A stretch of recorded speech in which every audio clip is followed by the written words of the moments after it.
Hi everyone, this is ministry update number 7. It's been a while since I did one. I just watched through the last one that I did, which was in April, I believe, before I left Circleville, Ohio. And in that video, I thought I was going back to Texas. Unbeknownst to me, I would end up in, connected with my really good friend of 7 years, and he lived up in Toledo, so I came up to visit him, and anyway, through all of the circumstances, I ended up moving up into his attic, and we kind of moved in there with the thinking that it would be a trial period to see if it was working or not, and I wasn't getting any writing done, and I think it was just the lack of solitude, the lack of having a space to regulate my schedule and space to, whenever you have people around you, it doesn't really allow you I don't know, you have to be delicate when you say these things, because I realize people get offended easily when it has nothing to do with them. Unlike, trying to explain solitude to people is really hard, because our culture is very anti-solitude. Our people are very anti-solitude in our modern culture. So the solitude and obscurity are opposite directions that our culture travels in. So our culture travels in the objective of becoming famous and becoming wealthy and becoming known and having as many people around you as possible.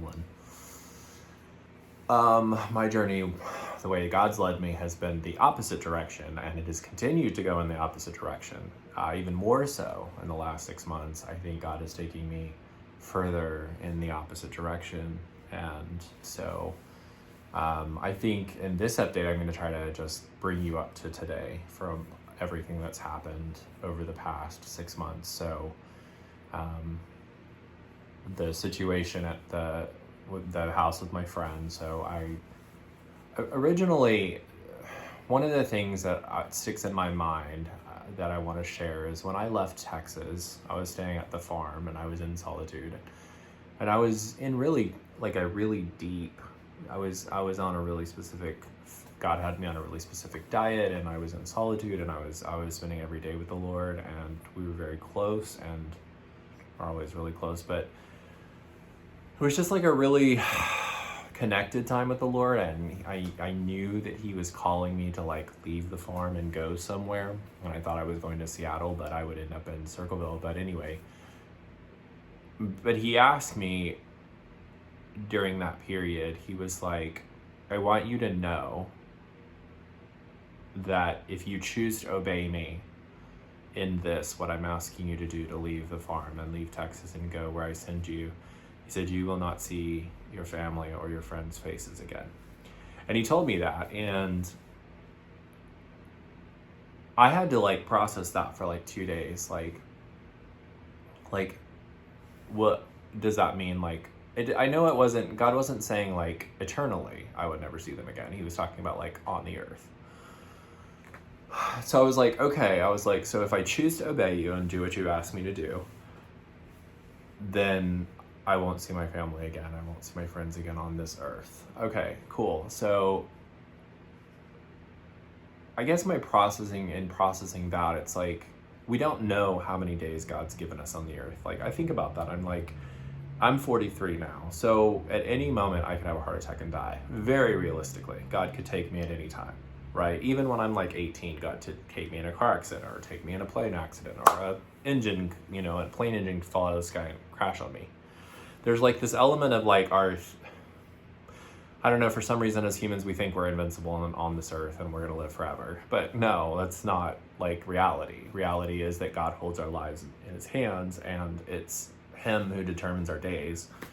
And He knows, He knows the plans that He has for us. He knows the purpose that He created us for. He knows, and He sees all of the things that we don't see. So it took me a couple of days when He told me that. I was I'm on this path of listening and obeying. I've already given up everything else. And it's just like, I know that I'm going to see my family and my friends in eternity forever and ever and ever and ever.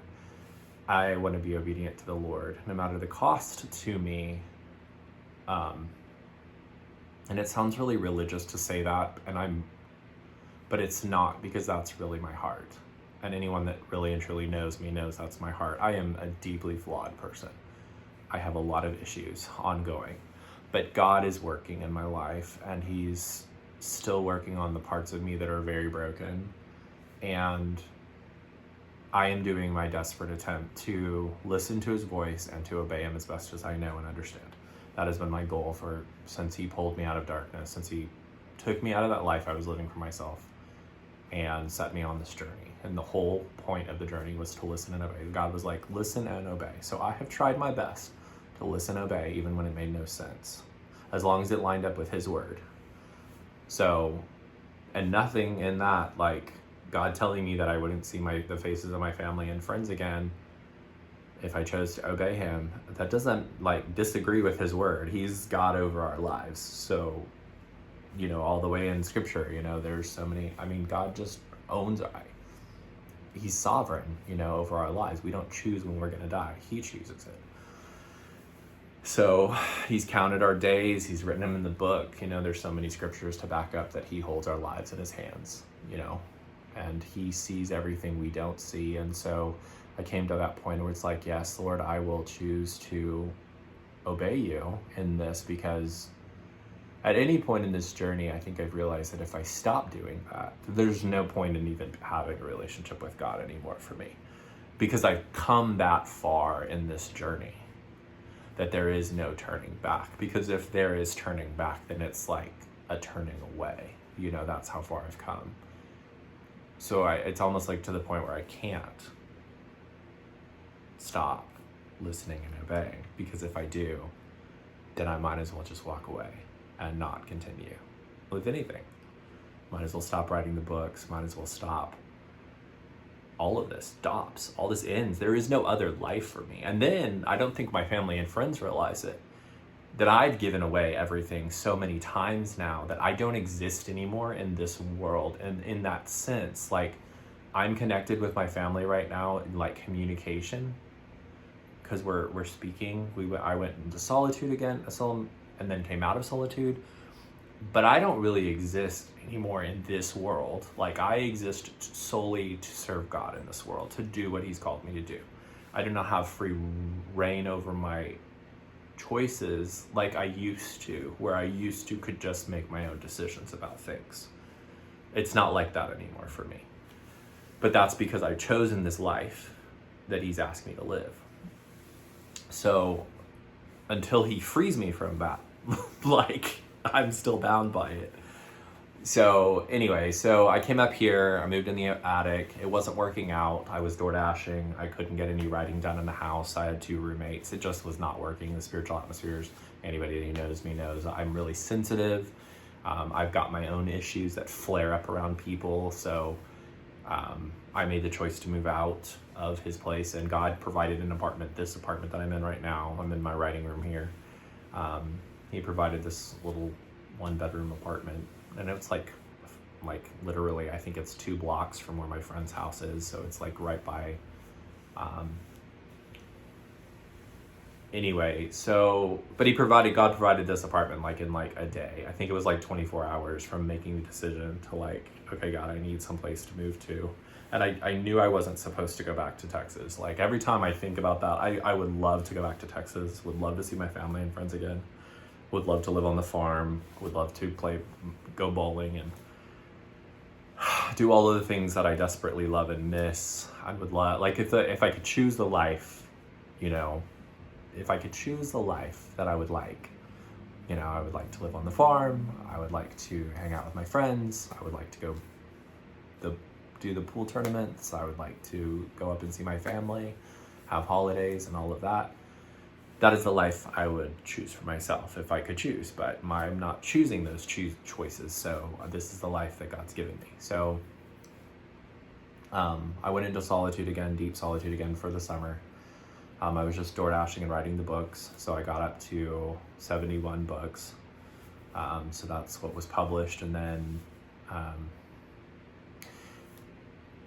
God started to talk to me again about wanting me to go back to writing with the 7-7 schedule, and I've talked about this a lot, but anyway, it's like 7 o'clock in the morning, 9 o'clock, 11 o'clock, 1 o'clock, 3 o'clock, 5 o'clock, 7 o'clock p.m.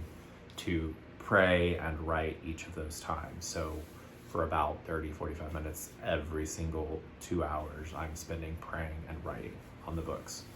So it doesn't leave time to like work a job. You know, I have to sleep at night, and then during the day my time is so broken up.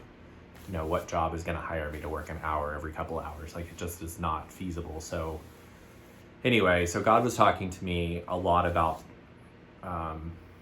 quitting door dashing and trusting him again to be faithful to provide for me, for my rent here, my car payment, all of that stuff. And so, of course, I'm wrestling with it. And then I make that choice. I'm like, okay, God, I'm going to stop door dashing. I'm going to go back to the 7-7s. I'm going to obey you. I'm going to do it the way you want to do it. And I was in the middle of kind of writing this part 72, Where All Journeys Grow. And so that had this moment, it was like a Friday, I think. This like freak out moment where I couldn't pay my bills. So I called my mom and I was just like freaking out. I wasn't even asking for anything, you know, and we had a long conversation. God ended up, you know, through her providing for my rent and my car payment. And then I ended up calling my sister after that. For some reason, I was going to text her about something. And I ended up calling her, and we ended up talking for like an hour and a half on the phone. This is like the blessing, my sister blessing. So I call her and we just talk for like an hour and a half, and I haven't like really talked to her in ages. I mean, it's been forever since most of my siblings I haven't really communicated with much in the last, you know, it's hard. You can't have relationships with someone who's in and out of solitude. Like, it's really hard to, my brother and I had a phone conversation a couple of weeks ago, and we talked about this, where it's like having unrealistic expectations of other people.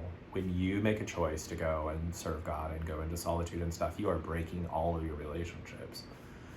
You're saying goodbye, you know? It's your choice. I'm making that choice to obey God, to go in solitude. Well, they're gonna live their lives and continue on, and those relationships break. And that's part of the cost of this journey. Whether they're realizing it, whether I'm realizing it, you know, obedience to God always costs, not just you, but it costs everybody in your life. In a good way or bad way, it doesn't matter. The ripple effects of your obedience to God are both positive and negative. And I think Jesus has alluded to that so many times when he was like, I didn't come to bring peace, I came to bring a sword. You know, to put the dividing line in families and to bring division between this and that. Not that my family's doing anything wrong or I'm doing, it's just different, right? Like, it's different callings for different people. God's chosen us all for different things, prepared us all for different things, and created us all for different things. So anyway, so I call my sister, and so we talk for like an hour and a half. I find out she's working on like this children's Bible study called Living Stones, and it's really cool, and that she and her husband made the choice to sell everything and go to Spain and be missionaries. And so they were about to go on a vision trip. And so I just really felt that just like laid on my heart, like this, to just support her as much as I could, because I feel like I understand that when you step out in obedience to the Lord and you have no clue what you're doing or where money's going to come from, and God doesn't lead us like, he doesn't ship us a like 10-step plan of like, this is how it's going to go. You know, he gives you breadcrumbs, and you have to walk by faith every day in a very dark in the sense of understanding a lot of what a walk of obedience with the Lord is, trusting him. And that's what you're choosing to do when you choose to obey God. You're choosing to trust God with everything in your life, your relationships, with your money, your finances, your day-to-day. You're choosing you're choosing like this darkness of understanding because you're choosing God's understanding, that God understands, and you're trusting that God has the ability to lead you down the paths you need to walk to be obedient to him. And I think that's one of the takeaways for me in this whole journey, is that I trust that God is able to lead me. So I may look back on the time that I stayed with my friend here as a failure on my part because of my issues and his issues and our issues colliding, and everything that happens, I look back and I could have regret for that, but I see God's hands in the situation, like overall, even though we were even the other roommate, and then it's all humans, right, interacting with each other, and these things in us reacting to the things in each other, and it's this whole community thing, just like it's an explosive combination. But God still uses it all, like God used it all to bring me from Circleville to this apartment. Like, that's what I look back and I'm like, God used all of that to bring me to where he wanted me now, in this room, writing the books, all of that. So my sister went on her trip, and I was writing the 7/7s, and then, so God had provided, this is really funny, because I was taking my laundry and dropping it at a place during the summer. I would just take my laundry, drop it, and they would wash, fold, and dry it for like $20 every week. So I was just doing that because it was easier, because I don't have a washer and dryer here. I was out door dashing, so it was like, geez, easy to go. And so I felt, this is like a month before I started the 7/7s again, I got this washer and dryer apartment size for the apartment. So I have washer and dryer here. And I was like, I don't really, but this is, it's not a big deal to drop my laundry off out there. So why am I getting these things, So anyway, so I got those and they work great. And I say that because, so then God, and if you watch the trail, you can see like God's hand in everything. God's setting up everything and providing everything and laying it all out. And things you wouldn't expect to need, or like, how was I gonna know? And so anyway, continue the story and then you'll get the point. So my sister goes on her trip, and around this time, I think it's like the 18th of October, October, God was like, I was washing dishes in the kitchen, and he just overwhelmed me, and he was like, really loudly, he was like, I want you to remain in your apartment. Like, booming voice, remain in your apartment. Do not leave.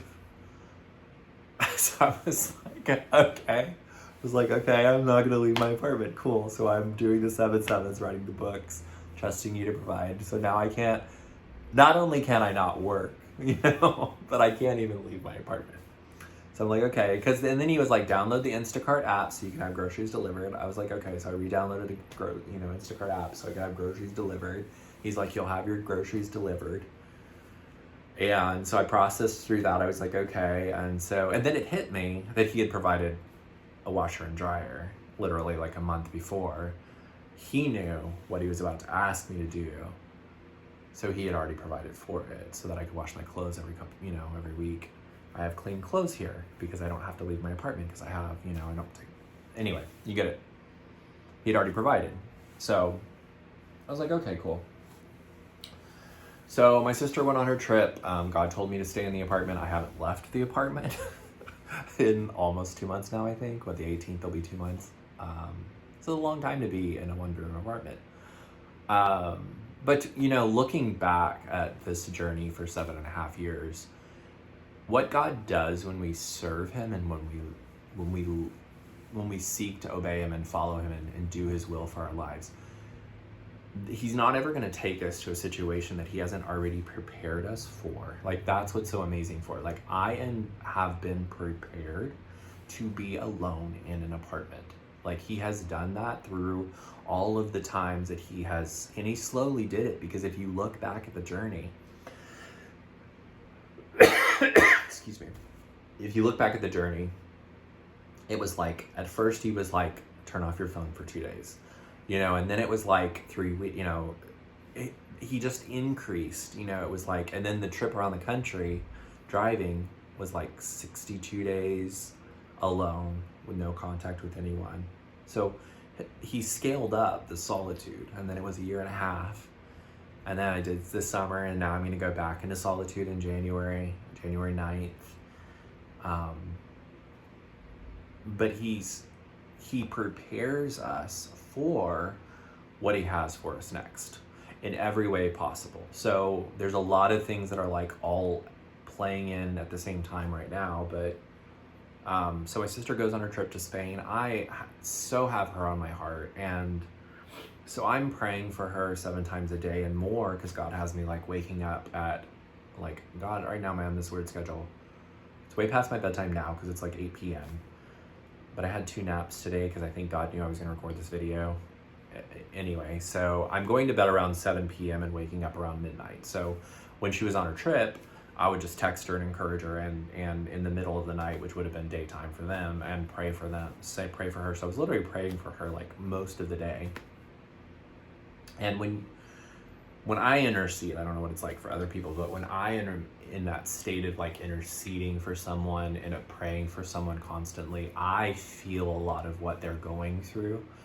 And I'm very sensitive in that way of like sensing what people are feeling and what people are engaged with, not even being around them. So I was feeling a lot of their trip, praying through it and all of that stuff.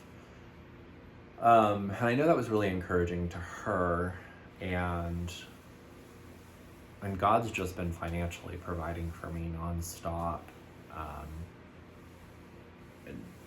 Not at the timing I would prefer, but at the timing he's got his timing on his providing. I'm like, okay, but he's still providing. All my bills are caught up now. I think I lack $24 to keep my bills up to like the 24th of this month. He just provided another big chunk, paid my card payment for last month that was been like 12 days late. I finally paid it.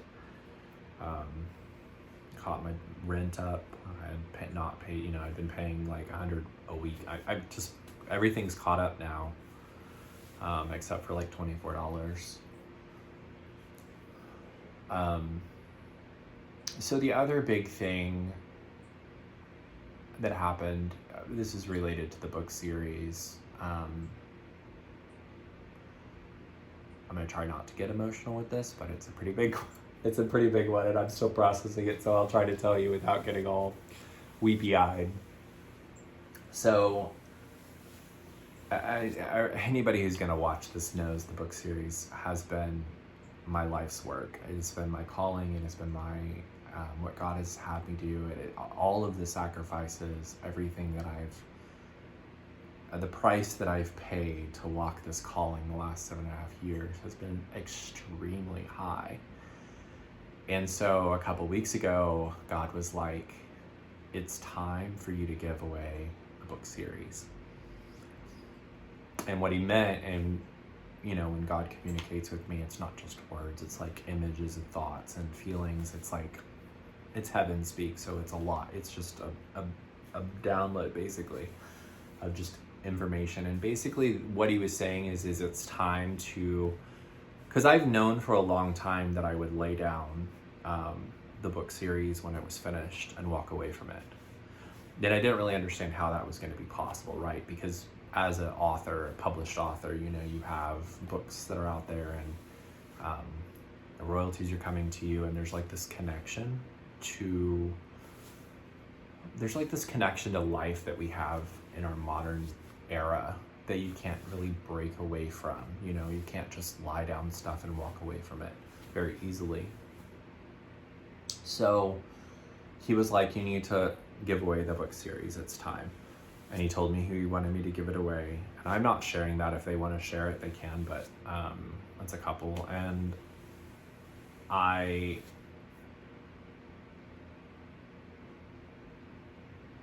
was like, okay, I'm like, the moment's here, 2 years before the series is done, I'm basically giving away the rights, the publishing rights, the rights, everything, like the royalties, everything's gone. So I made that decision to obey God in that. And so I don't own the book series anymore. Even the books that I haven't written, I don't own. So I've been processing through that for a couple of weeks now, and we're working on all the legal stuff. And, there's a lot of stuff that goes into that God is shaking up my heart, in the sense that I don't think you always have these hopes in the back of your mind, when you live by faith, there's this financial insecurity. And so when you're a creative person and you're creating these things and you're putting them out there for people to buy, there is this hope that one day you'll make enough money where you won't have that stressful concern about finances, that financial insecurity. There's just this constant stress in this world. And I think one of the things that really I discovered in myself when God asked me to give away the book series was okay, well, I can't look at that as a source of hope for my future, because it's not going to be part of my future. And it so lines up, I talked to my friends on the farm, and they were like, yeah, that totally sounds like what God would tell you to do. And I'm like, yeah, it really does. And if you follow the journey at all, it's just totally what God would ask me. I'm like, okay. So, and then the other day, this is yesterday, God's just been talking a lot about, there's this death coming for me. And I think the people in my life translate that I'm going to take my life or something, which I would never do, and nor would God ever ask me to take my life. But the funny thing about it is I don't think Christians realize that Jesus himself said that if you were going to follow me, you have to lay down your life. There is a very real dying to ourselves in this world that we have to do if we're going to follow Christ. And I think that's one of those things that really sets apart true followers of Christ versus those who aren't true followers. Is that clinging to this life that we've built for ourselves. Because when you start following God and you realize his plans for your life are different than what you have planned for yourself, then the conflict starts, right? The conflict with God. It's oh, well, I'm on the throne of my life, and I'll serve you and I'll follow you as long as I'm able to keep the things that I have built and I have created for myself, and I will retain control of my finances, I will retain control of my health, I will retain control of and so a lot of our energy is spent in the protection of our so-called life that we've built for ourselves, which is in reality is unstable, insecure. There's no guarantee that any life in this world is, robbers break in and steal, fire burns down, heart attacks take, floods, volcanoes, earthquakes, stock markets crash. There is no security in the life. It's this illusion and lie that this world makes people believe.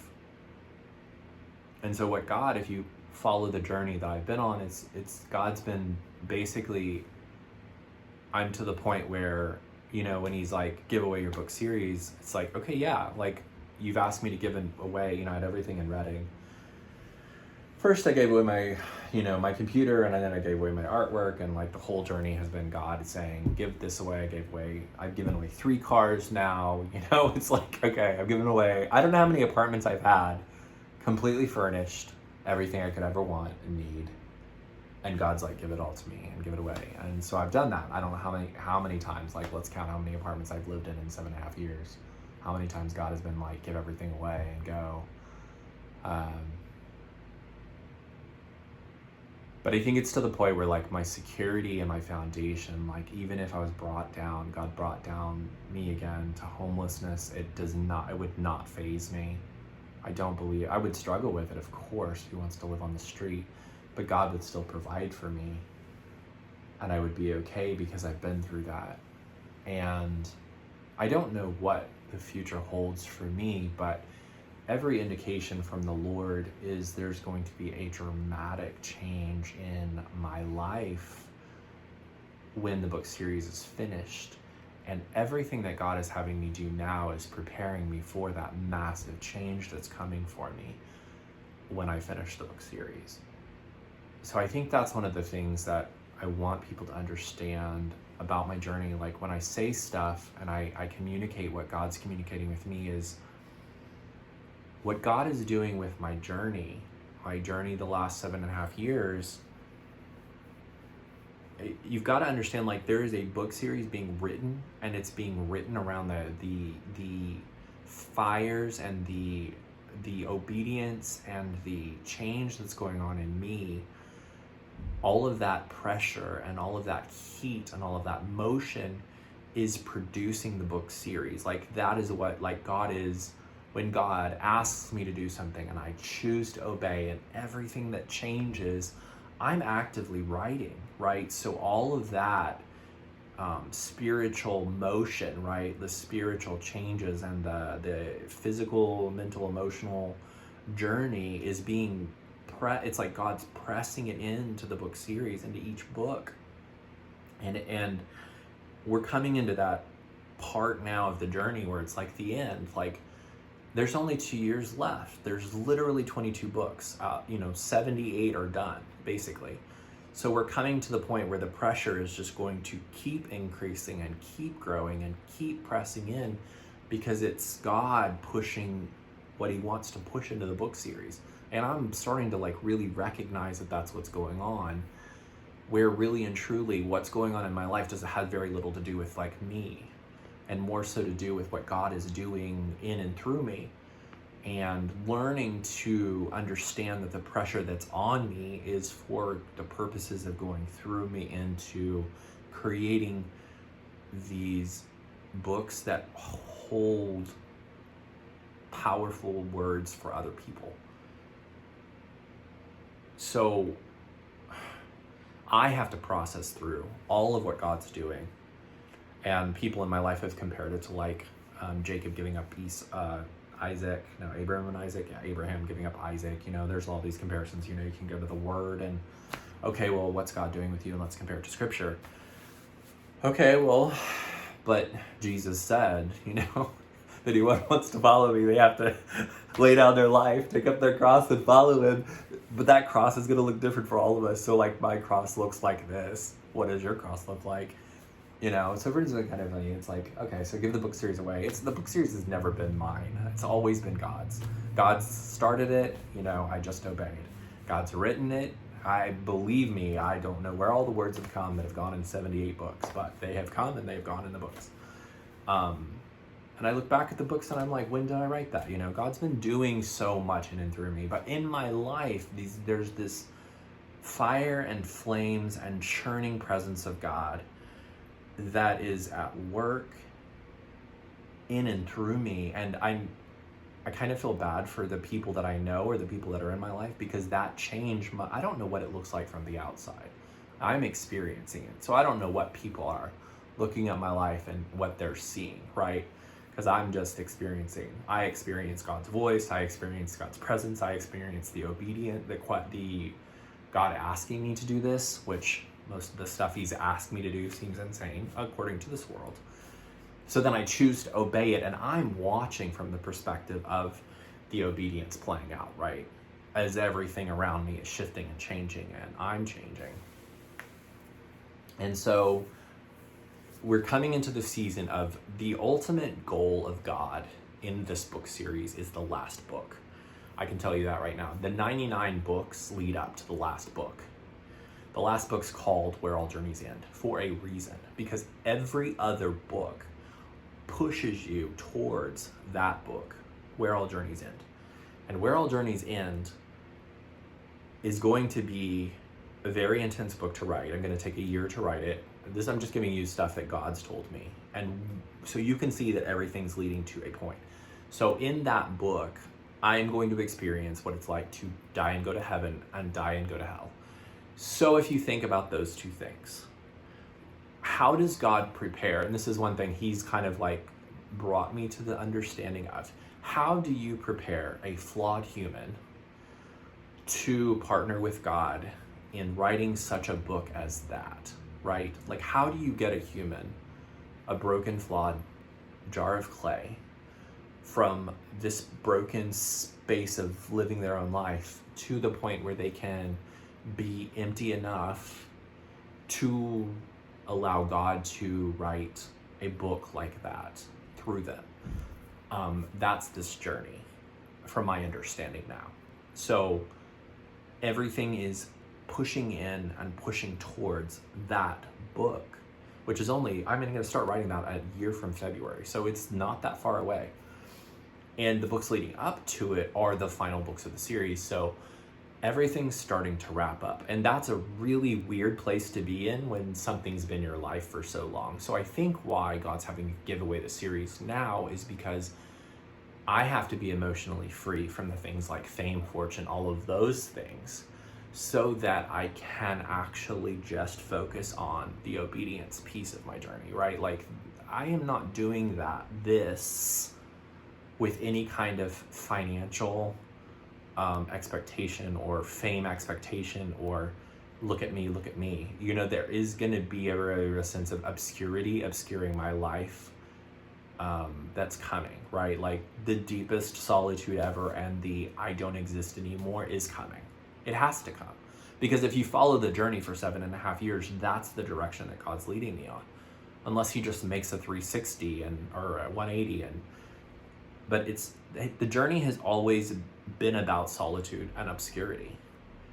And it will end in solitude and obscurity is how this journey ends for me. Now, what happens to me personally as a human on the other side of that, I don't know yet. All I can do is take everything that God's told me and kind of try to, you know, through a mirror dimly see and understand what he's doing. And I have to trust him that this is that I'm going to be okay walking through that, you know, that ultimate. And I think writing Where All Journeys Grow, if you've experienced that book, so take that book and then multiply it like 1,000, that's what the last book's going to be like. And so God still has so much he has to do in me and to get me ready for that, right? But he will, because I'll be prepared for it when it comes. So I wanted to just explain all this because I feel like it's important for the people in my life that care, that will sit down and watch, what are we at, 40 minutes, that are going to sit down and watch 40 minutes of me blabbing on. So you have followed my journey long enough to care about me enough and this journey enough to get through 40 minutes of this video. So thank you for that. And I love you. Like, I really genuinely care about you.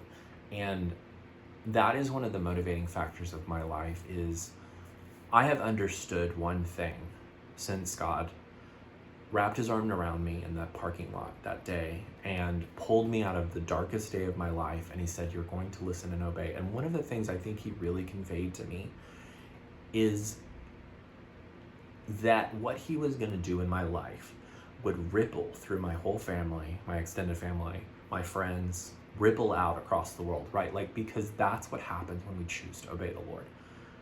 And that is what's kind of driven me through all of the solitude and all of the nights crying myself to sleep in the loneliness and all of these moments where I have wanted to stop and quit and run and you know, get away from this and deny it and run. It's the fact that this is for others.